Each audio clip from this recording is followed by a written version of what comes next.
The numbers on the certified check seemed to hum with a power I'd never known. 1, 2, 0, 0, 0, 0, 0. My aunt's sharp, ugly sob cut through the sterile air of the lawyer's office, a sound that was, I'm not proud to admit, the sweetest music I'd ever heard. But to understand how I got this check and why my family was weeping as if I'd just stolen it from them, we have to go back to the beginning. Before the lawyers and the screaming matches, my life was measured in 12-hour shifts and the beeping of medical monitors. For the past 6 years, I'd been a certified nursing assistant at the Oak Creek Senior Living Facility. My apartment was a third-floor walk-up with a window that looked out onto a brick wall, and my most prized possession was a coffee maker with a timer. Most mornings, I was up and out the door before the sun, my scrub still warm from the dryer, a travel mug of black coffee clutched in my hand. My work wasn't glamorous. It was cleaning bedpans, spoon-feeding pureed chicken to people who could no longer hold a fork, and holding the hands of residents as they navigated the fog of dementia. It was back-breaking and emotionally draining, but it was also Mr. Gable finally remembering my name and giving me a gummy, toothless smile. It was listening to Mrs. Rodriguez tell me stories about dancing in Havana in the 1950s. It was the quiet dignity of helping someone maintain a sliver of their independence. I was good at it because I actually cared, a quality my family seemed to find both puzzling and pathetic. I remember one particular Tuesday, dragging myself home after a double shift. My feet were throbbing, a dull ache radiating up my calves. I'd spent the last 3 hours with a new resident, a woman whose Alzheimer's had made her terrified and combative. She'd clawed at my arms, but by the end of my shift, I had her calmly sipping chamomile tea and listening to an old Frank Sinatra record. I was exhausted, but it was the good kind of tired, the kind that comes from having made a small, positive impact on someone's world. I had just managed to peel off my sneakers when my phone buzzed on the counter. The screen lit up with a name that made my stomach clench, Aunt Carol. I let it ring 3 times before sighing and tapping the green icon. Hi, Aunt Carol. Sarah, darling. I was just thinking about you, she chirped, her voice a little too bright, a little too saccharine. It was her. I'm about to say something condescending, but pretend it's concern. Voice. How are you? Still at that place? Oak Creek is fine, yes, I said, leaning against the counter. It's my job. Of course. It's just so selfless of you. Your father and I were just talking about it the other day.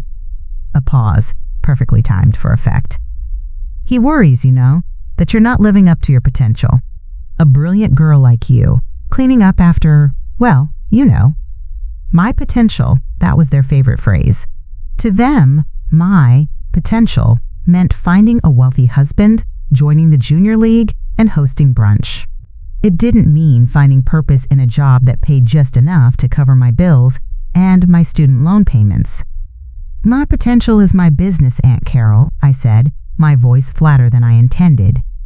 Oh, don't be so sensitive, dear. We just want what's best for you, she said, the fake sympathy dripping from every word. Speaking of your father, you really should come visit. He's not getting any younger, and his memory has been a bit foggy lately. It would mean the world to him. I knew what that meant. Come visit was code for, come let us parade you in front of Dad to show how much we all care about him now that his health is failing. It was a performance, and I was a reluctant cast member. The last time I'd been there, my cousin Mark had spent an hour lecturing me on investment strategies, casually mentioning the projected value of my father's estate as if he were discussing the weather. They weren't worried about his health. They were circling his assets like vultures. I'll try to get a weekend off soon, I mumbled, just to end the conversation. Do that, dear, she cooed. We're all family after all. We have to stick together. I hung up the phone and stared at my reflection in the dark screen. A tired woman with faint purple circles under her eyes and a few new scratches on her forearm. Family. To them, it wasn't a source of support. It was a team you were on, and the goal was to secure the biggest piece of the pie. They just never imagined that I, the family disappointment, was the one who would end up with the whole thing. True to my word, I took a weekend off a few weeks later. The drive to my father's house was a journey into a world I'd left behind. My little sedan felt out of place as I turned onto the long, tree-lined driveway, the manicured lawns rolling out on either side like a green carpet. The house, a sprawling brick colonial, always seemed to look down its nose at me, a monument to a life I had no interest in living. Aunt Carol opened the door before I could even ring the bell, a practiced smile plastered on her face. "Sarah, you made it! We were just about to sit down in the study." The word, "we," hung in the air. I stepped into the marble-floored foyer and saw my cousin Mark standing by the mahogany staircase, scrolling through his phone. He glanced up, gave me a nod that was more of an acknowledgement than a greeting, and then turned his attention back to the screen. The air was thick with a strange formal tension, like the moments before a corporate board meeting. "Where's Dad?" I asked, shrugging off my light jacket. "In the study," Carol said, her hand on my back guiding me down the hall. "We have a few family matters to discuss." My father was sitting in his favorite leather wingback chair, a heavy wool blanket draped over his lap despite the warmth of the room. He looked smaller than I remembered, his eyes holding a distant, unfocused gaze. When he saw me, a flicker of recognition crossed his face, but it was quickly replaced by confusion. "Sarah," he said, his voice thin and papery. "Carol said you were coming." "I'm here, Dad." I went to kiss his cheek, but he flinched slightly, as if startled by the sudden movement. A man in a suit I didn't recognize stood by the fireplace, a briefcase open on the mantel. Aunt Carol gestured toward him. "Sarah, this is Mr. Abernathy, your father's financial advisor." My stomach tightened. This wasn't a casual family visit, it was an ambush. Carol took a seat opposite my father, folding her hands primly in her lap. Mark leaned against the doorframe, a silent, smirking sentinel. "Now that we're all here," Carol began, her voice dripping with false solemnity, "we need to discuss your father's estate. With his condition, we've been helping him get his affairs in order." She looked at my father, who just stared blankly at the unlit fireplace. "Your father established a trust for you years ago, Sarah. A fund of $150,000, meant to help you with a down payment on a house someday. A very generous gift." I held my breath. I knew about the trust, though it had always felt like a distant, abstract thing. $150,000. It was more money than I could even imagine. It was a new life. It was a window that didn't look out onto a brick wall. "However," Carol continued, her voice hardening, "given your life choices and the rising costs of your father's care, we've advised him that this is an irresponsible allocation of funds." The room went quiet. I could hear the ticking of the grandfather clock in the hall. "What are you talking about?" I asked, my voice barely a whisper. "It's simple," Mark chimed in from the doorway, finally pocketing his phone. "That money could be generating real returns if it were properly invested. Letting it sit in a low-yield trust for someone who, let's be honest, is perfectly content with her station in life, is just bad business." I looked at my father, my heart pounding. "Dad, is this what you want?" He looked from me to Carol, his brow furrowed. "Carol said, she said it was for the best, for the house, for everything." He seemed to be reciting lines he'd been fed, his memory too frayed to hold on to the real reasons. "We're dissolving the trust, Sarah," Carol said, her tone final. "The funds will be rolled into the main estate account, which Mark will be managing. Mr. Abernathy has the paperwork." She gestured to the man by the fireplace, who slid a document and a pen onto the table beside my father's chair. I felt the blood drain from my face. They were stealing my future from me, right in front of my eyes, using my father's illness as their weapon. "You can't do this," I said, my voice shaking with a rage that felt hot and sharp. "That was for me. Dad wanted me to have that." Aunt Carol stood up, her face a mask of cold pity. "What would you even do with it, Sarah? You have no ambition. You spend your days changing diapers for a living. You'd probably just waste it." She leaned in, her voice dropping to a venomous whisper so my father wouldn't hear. Frankly, Sarah, you don't deserve it." That was it. The blow landed, knocking the air from my lungs. It wasn't about the money anymore. It was about my worth. In their eyes, I had none. I looked at my father, who was fumbling with the pen, his hand guided by Mr. Abernathy. He signed his name, a shaky, almost illegible scrawl that looked nothing like his once confident signature, and just like that, it was gone. This was the moment the war started, even if I was the only one who knew it. It's a hell of a story, and if you're finding yourself as angry as I was, you should probably make sure you're subscribed, because you'll want to see how this plays out. I walked out of that study without another word, leaving them to toast their victory. I didn't know how, but I knew I would make them regret that day. I would make them pay for every condescending word, for every dollar they stole, and for the unforgivable sin of using my own father against me. I didn't storm out of the house that day. I walked. My footsteps were quiet on the marble floor, my back straight. I didn't give them the satisfaction of a scene. The rage was a furnace inside me, but on the outside, I was ice. For 2 days, I let that rage cool, hardening into something solid and heavy in my gut. I went to work, changed dressings, fluffed pillows, and charted vitals. And in the quiet moments, between the beeps of the machines and the soft snores of my residents, I planned my appeal. There had to be a way to reason with them. They were greedy, yes, and cruel, but they weren't stupid. They had to understand the legal and moral fragility of their position. I decided to start with Carol. She was the ringleader. If I could get through to her, the others might follow. I waited until I was home, sitting on my lumpy sofa with a cup of tea, the city lights painting a faint glow on my brick wall view. I rehearsed my opening line, took a deep breath, and dialed her number. She answered on the second ring, her voice wary. "Sarah." "Aunt Carol," I began, keeping my tone level and calm. "I'm calling to talk about what happened on Sunday. I think we all said things we might regret." A skeptical silence met me from the other end. "I'm not trying to start a fight," I continued, pressing on. "I just want to appeal to you, family to family. Dad set that trust up for me years ago. He was so proud of it. He wanted me to have a start, a foundation. For you to use his current condition to undo that, it's not what he would want. You know that." I paused, letting the appeal to my father's memory hang in the air.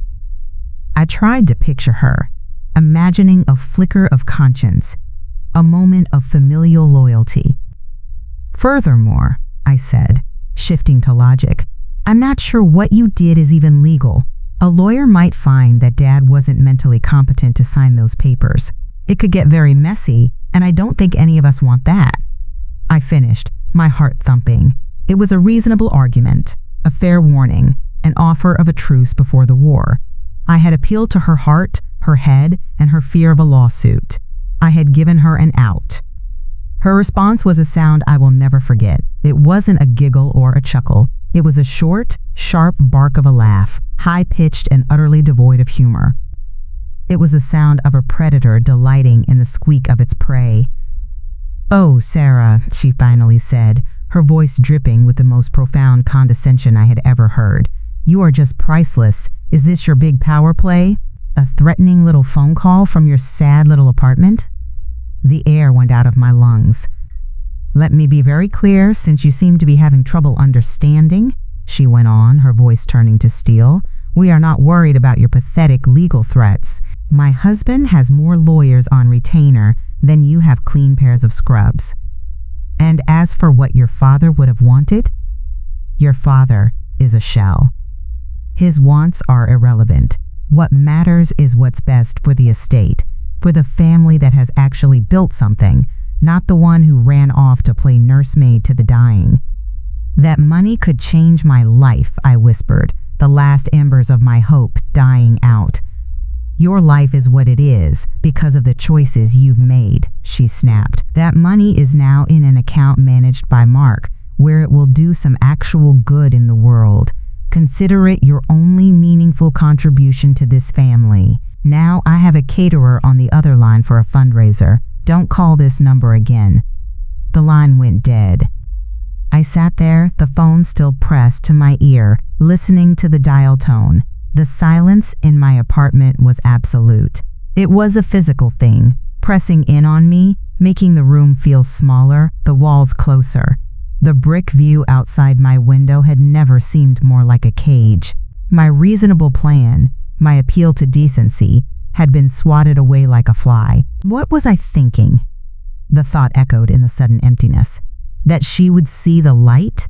That a single shred of human decency resided beneath that Chanel suit? I felt a fool, a naive, hopeful, pathetic fool. I looked around my living room, the secondhand sofa with the spring that poked you if you sat in the wrong spot, the wobbly IKEA bookshelf, the faint, persistent smell of my neighbor's cooking that seeped through the vents. This was my kingdom. And they were right. What was I? A woman who cleaned up other people's messes for a living, who came home exhausted to a tiny apartment she could barely afford. Maybe I didn't deserve it. The thought was a venomous seed planted by Carol, and in this moment of total defeat, it began to sprout. I had no power, no money, no leverage. I was nothing. A gnat trying to bargain with giants. The desperation was a physical ache, a hollow scoop in my chest. I felt a sob building, the kind of ugly, gut-wrenching sob I'd heard from my aunt in the lawyer's office. It was the sound of absolute loss. I squeezed my eyes shut, willing it back down. I would not give her the satisfaction of my tears, even in private.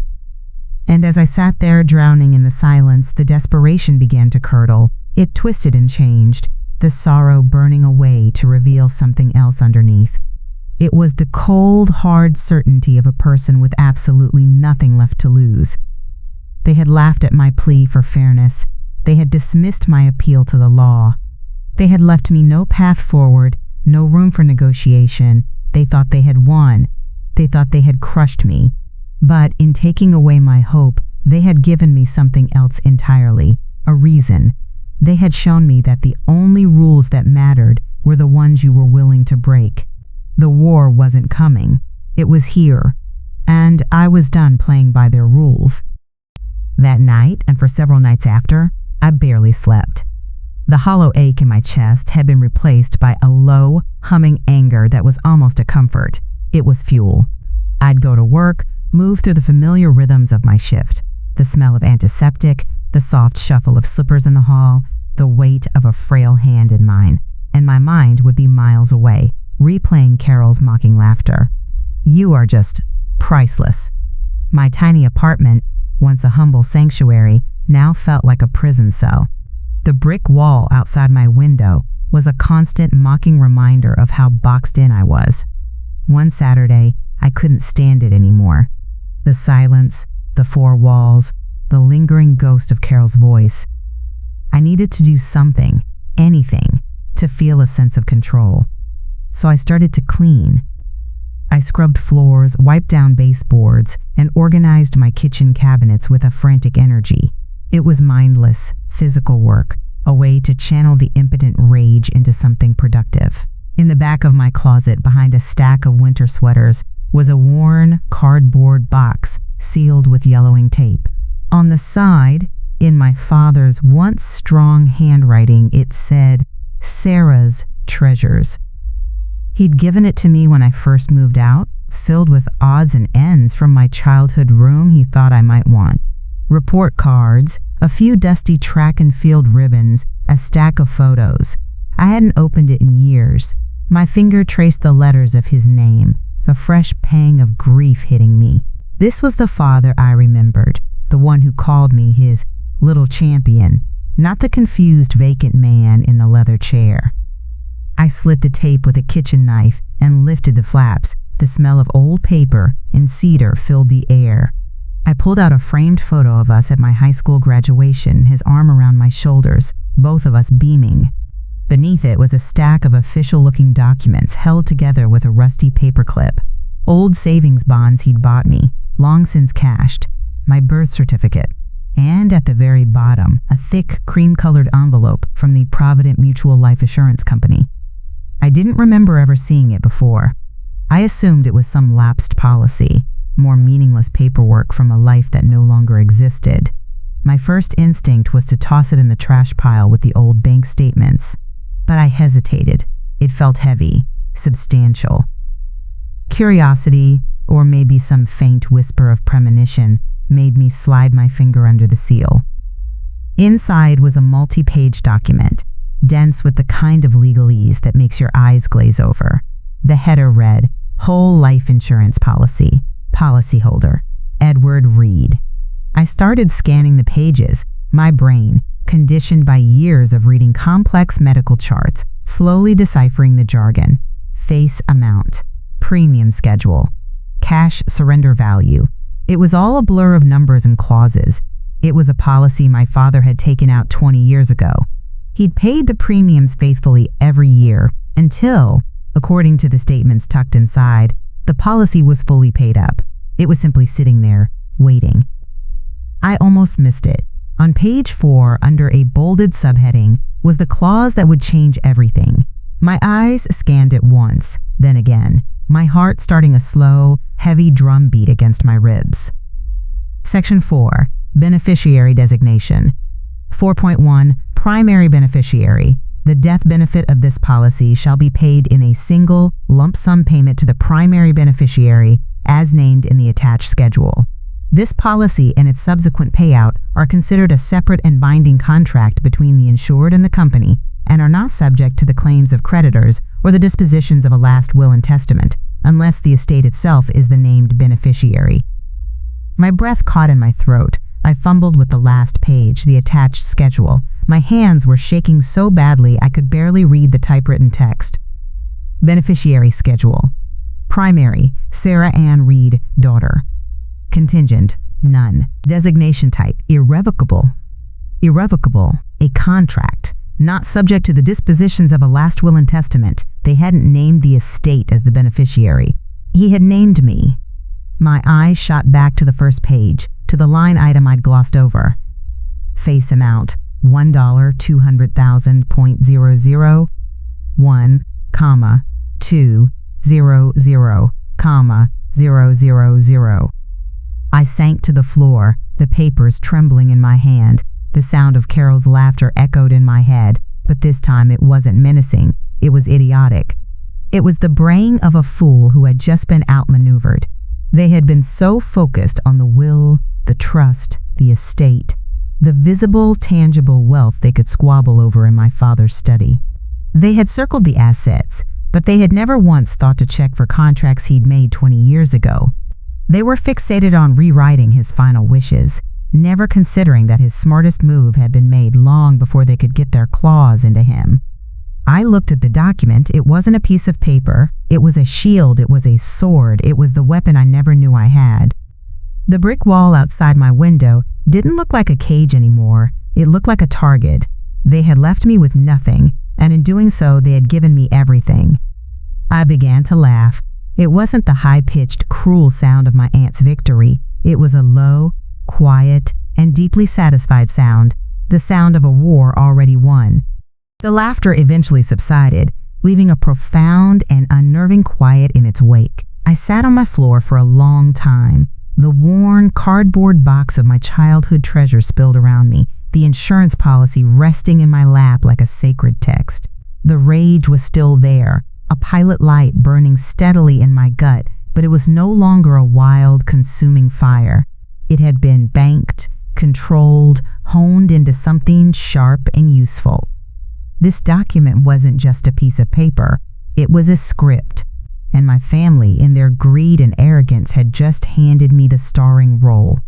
They wanted me to be nothing. They wanted me to disappear. I would grant their wish. My silence would be my camouflage, my compliance, my weapon. Aunt Carol's final sneering command, "Don't call this number again," was a gift. I would obey it to the letter.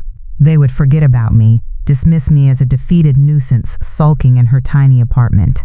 They would go on with their lives, managing my father's estate, counting their chickens, never once suspecting that the real prize had been claimed long ago. The next Monday, during my lunch break, I walked to a quiet corner of the staff lounge. My hands were steady as I pulled the folded policy from my purse and dialed the number for the Provident Mutual Life Assurance Company. The hold music was a tinny, generic classical piece, the kind of music meant to soothe but my heart hammered against my ribs with a frantic rhythm. What if it was a mistake? A typo? A policy that had been canceled and cashed out years ago? Finally, a calm, professional voice answered. "Provident Mutual, this is David speaking. How can I help you?" I took a breath. "Hello, I'm calling to inquire about a policy. The policy holder is Edward Reed." I gave him the policy number and my father's date of birth. I could hear the soft clicking of a keyboard. "Okay, I have the policy right here," David said. "And who am I speaking with?" "My name is Sarah Reed. I'm his daughter." "One moment, Ms. Reed." More clicking. He asked me for my date of birth and my mother's maiden name, security questions my father had set up 2 decades ago. I answered, my voice even. "Okay, thank you for verifying. I see you are listed here, Ms. Reed. How can I help you with this policy?" Here it was. "I have a copy of the policy, but I just want to confirm a few details. Is it currently active and in good standing?" "Yes, it is," David said, his tone matter-of-fact. "It's a whole life policy that was fully paid up as of 7 years ago. All premiums are satisfied." My knuckles were white where I gripped my phone. "And can you confirm the face amount of the death benefit?" A brief pause. "The face amount is $1.2 million. The number, spoken so casually by a stranger, landed with the force of a physical blow. It was real. "And the beneficiary designation. Can you confirm who is listed as the primary beneficiary?" "The primary beneficiary is listed as Sarah Ann Reed, daughter. The designation is marked as irrevocable." Irrevocable, the most beautiful word in the English language. A legal fortress. A binding contract that my father, in his wisdom and love, had built for me 20 years ago. A fortress Carol's lawyers, for all their blustering, could never breach.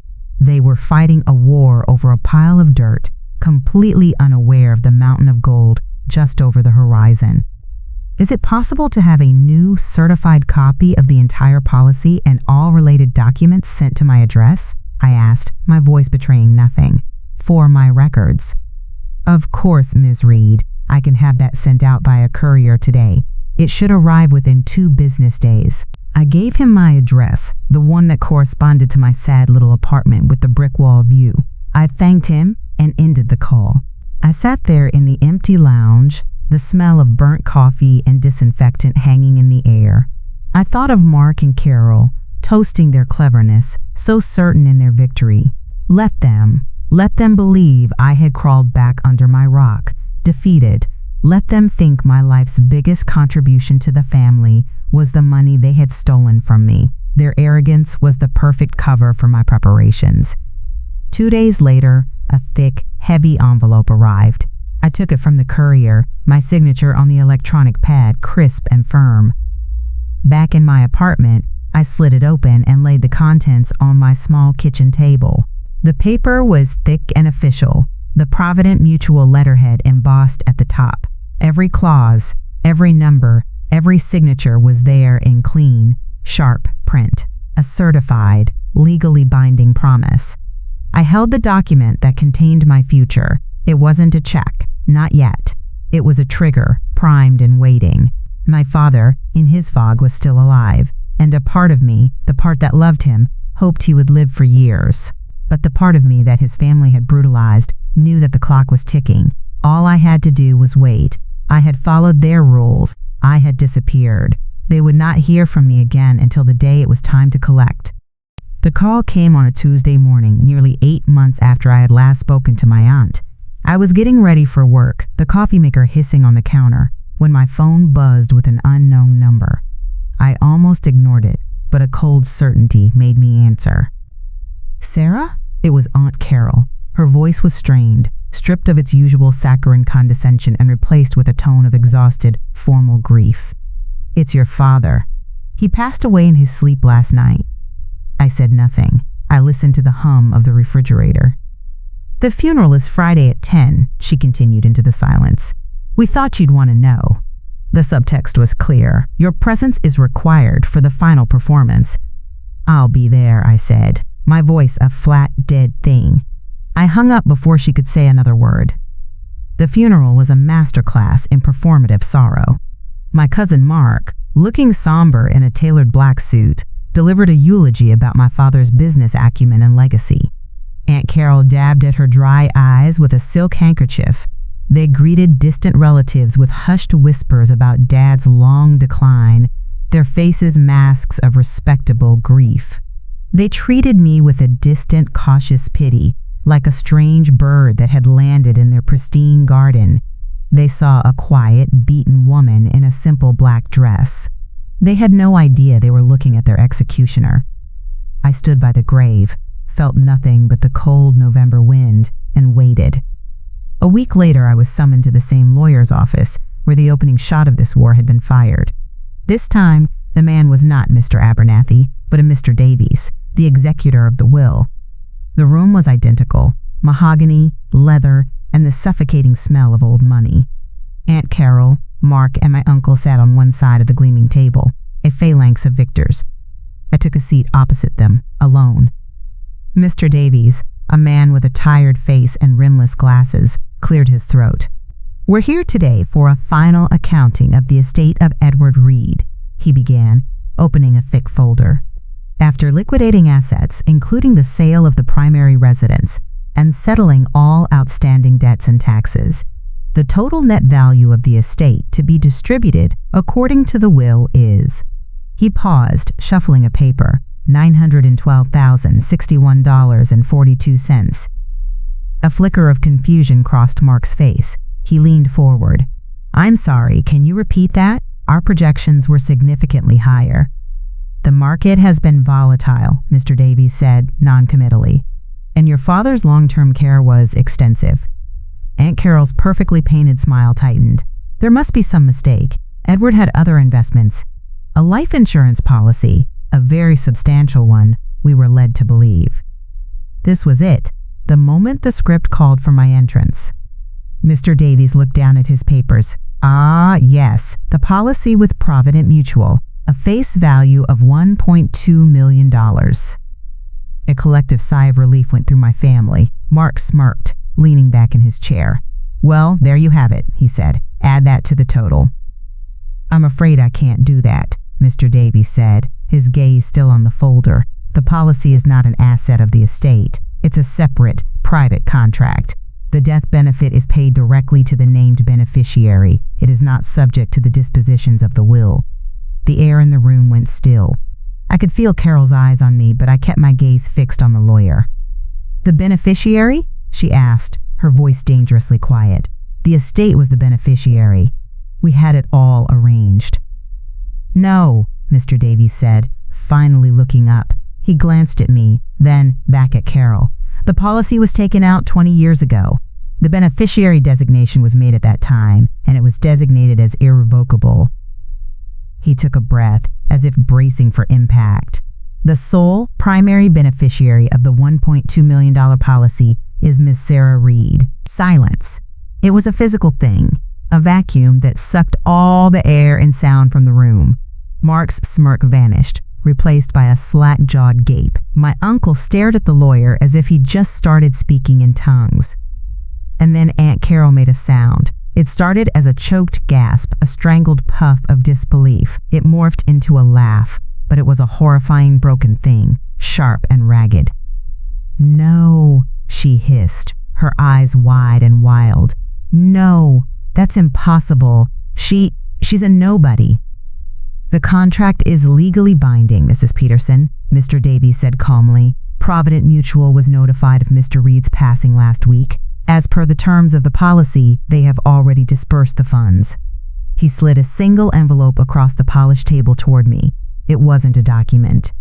It was a check, the certified check from my memory, 1,200,000. "You can't do this!" Mark exploded, slamming his hand on the table. "This is theft! We'll sue! We'll sue her and that company!" "On what grounds?" Mr. Davies asked, his voice weary. "A contract your father signed 20 years ago? A beneficiary he had every right to name? You have no standing." Carol's face had gone from pale to a blotchy, furious red. The mask of the grieving sister was gone, burned away to reveal the raw, grasping greed beneath. She turned to me, her face contorted. "You," she spat, the word dripping with a lifetime of venom. "You manipulative little snake. You knew. You sat there, silent, and you let us." I finally met her gaze. The furnace in my gut was gone, replaced by a calm, absolute cold. I thought of her voice on the phone, the mocking laughter, the casual cruelty. "What would you even do with it, Sarah? You have no ambition. Frankly, Sarah, you don't deserve it." I picked up the check, the paper cool and heavy in my hand. I folded it once and slid it into my purse. Then I stood up. "Consider it my only meaningful contribution to this family," I said.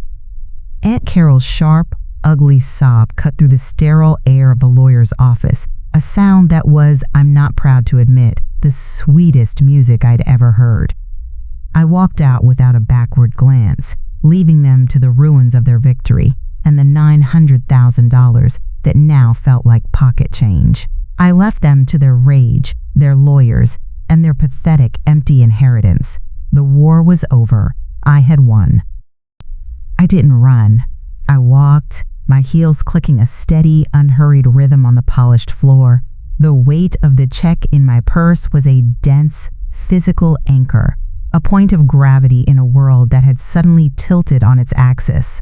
Behind me, the sound of Aunt Carol's broken sobs was already being muffled by the closing of Mr. Davies's heavy office door. I didn't look back.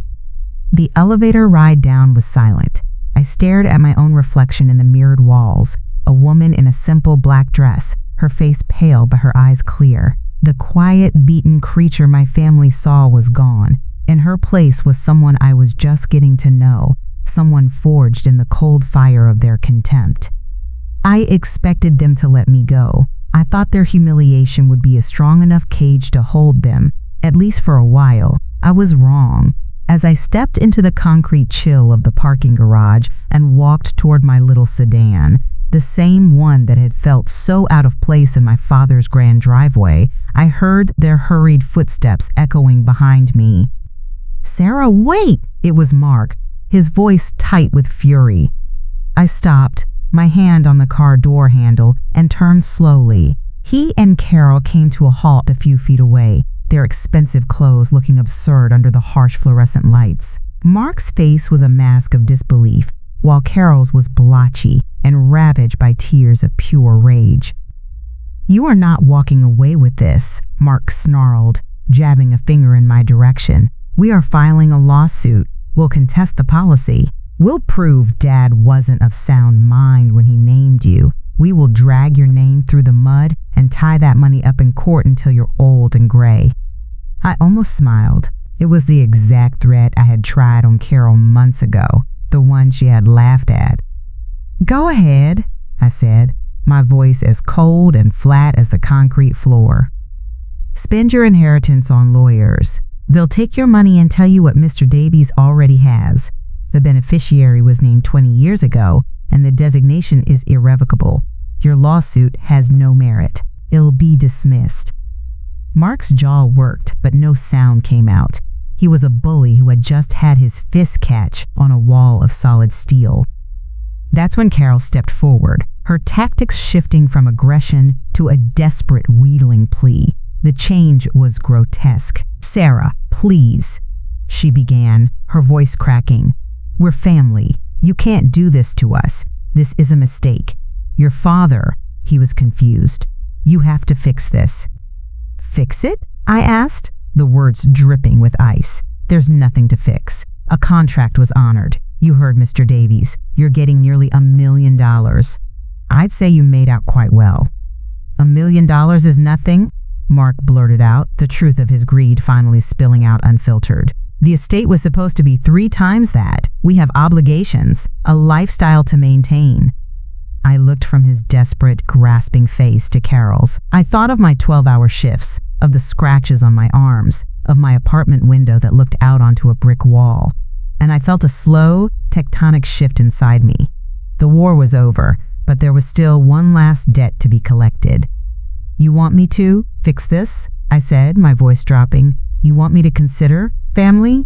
I took a deliberate step toward them. They both flinched. Let's talk about family. Let's talk about the day you cornered my sick father and had him sign away the $150,000 he set aside for me.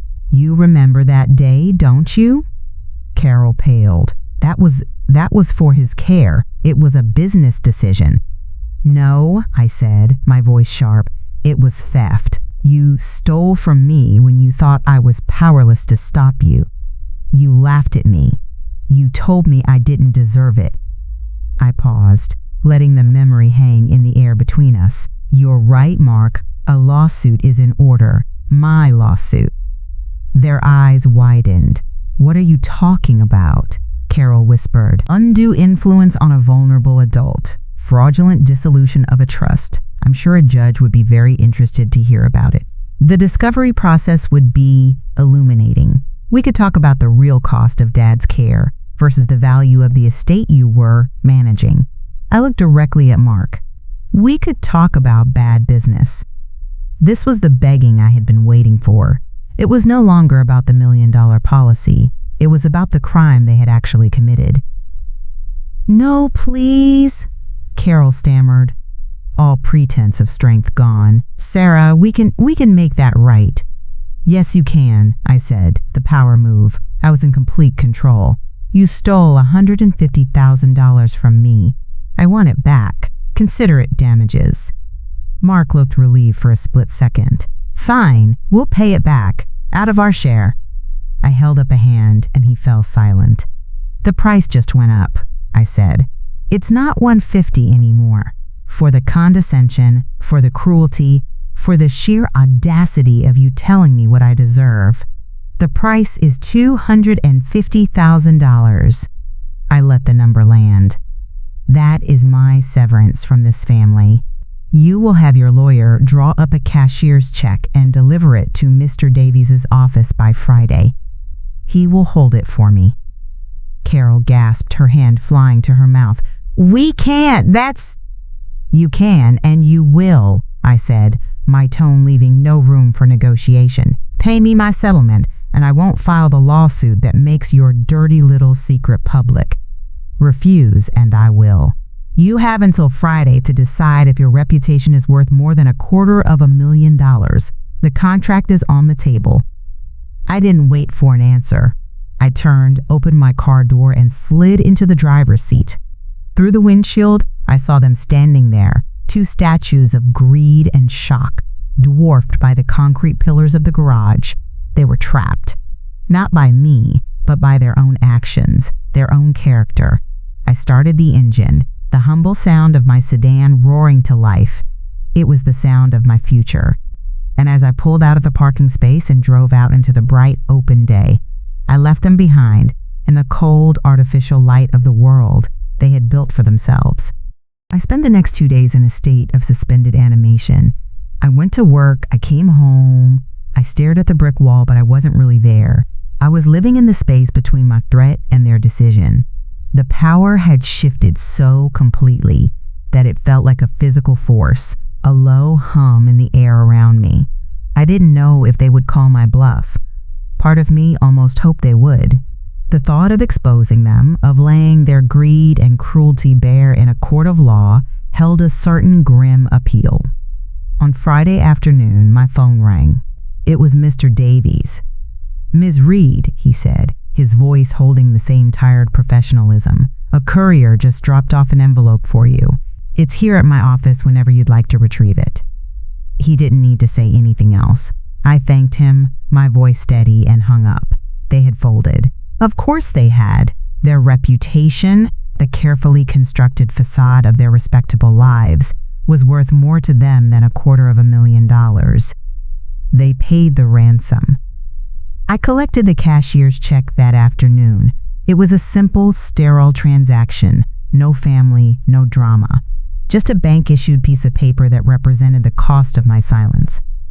This check didn't hum with the same shocking power as the first one. This one felt different. It was heavier. It was the price of my pain, a debt paid in full. It was the last word in a conversation I never wanted to have. In the months that followed, the silence from their end was absolute. But news, like water, always finds a way to trickle down. I heard from a distant cousin that Mark's much-touted investment firm had quietly dissolved. It turned out it had been built on a foundation of debt, propped up by the promise of an inheritance he'd already spent 3 times over. Without the massive infusion of cash she'd been counting on, the whole house of cards collapsed. They had to sell my father's house, the sprawling colonial monument to their ambition. I heard Aunt Carol had to let go of her housekeeper. She had withdrawn from her social clubs, unable to bear the whispers, the pitying looks. Their lifestyle, the one they had been so desperate to maintain, had been hollowed out, leaving behind a shell as vacant as my father's eyes in his final months. They hadn't just lost the money, they had lost their standing. For people like them, that was a fate worse than death. As for me, I didn't buy a mansion or a sports car. The first thing I did was quit my job at Oak Creek. I walked in on a Monday, gave 4 weeks' notice, and worked every single shift. On my last day, Mrs. Rodriguez kissed my cheek and told me she'd miss our talks about Havana. Mr. Gable, in a rare moment of clarity, squeezed my hand and said, "You're a good one." Before I left, I made a phone call to a financial planner and arranged for a 7-figure anonymous donation to the facility, earmarked for staff bonuses and resident quality of life improvements. I sold my tiny apartment and bought a small house an hour outside the city. It's nothing grand, but it has a porch and a small garden where I'm attempting to grow tomatoes. The bedroom window looks out over a quiet, wooded yard, and some mornings I see deer stepping through the trees at dawn. The silence here is different from the silence of my old apartment. It isn't an absence of sound, it's a presence of peace. The money didn't change who I am. It just gave me the freedom to be that person without being exhausted all the time. It bought me quiet mornings with a book instead of a frantic commute. It bought me the ability to build something instead of just cleaning up messes. I'm taking classes, finishing the degree I had to abandon years ago. I'm working on a proposal for a nonprofit that would provide scholarships and support for people entering the elder care field. I'm using my father's real legacy, the one he secured for me 20 years ago, to honor the work he never understood but that I found so meaningful. My family thought my worth was tied to a dollar amount, and in the end, they were right, just not in the way they imagined. My victory wasn't just about the money. It was about proving what I was worth to myself. It's a hell of a story, and it taught me that sometimes the greatest victories come when you stop playing by someone else's rules and start writing your own. If you enjoyed watching this unfold and want to see more stories about getting the last laugh, you should probably stick around.